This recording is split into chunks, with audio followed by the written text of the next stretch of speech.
117వ జన్మదినోత్సవం సందర్భంగా వారు చేసిన సేవలు, వారు మంచి ఎడ్యుకేటెడ్ అయిన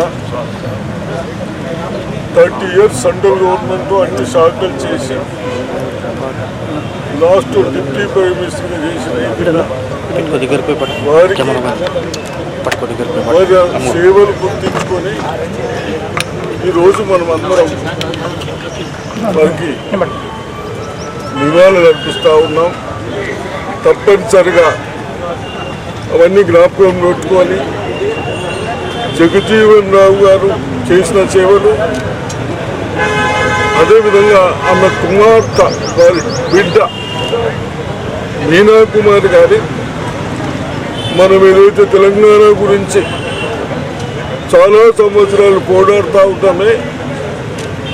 అప్పుడు సెంట్రల్ గవర్నమెంట్గా స్పీకర్గా ఉండి కూడా మనందరికి బాగా సహకరించిన పెద్ద మనిషి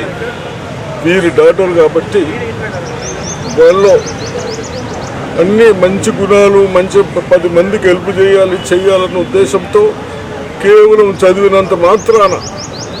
సేవలకి అంకితమైంది కాబట్టి వాళ్ళకి వారి జన్మదినోత్సవం జరుపుకోవాల్సి వస్తూ ఉందని చెప్తా ఉన్నాం.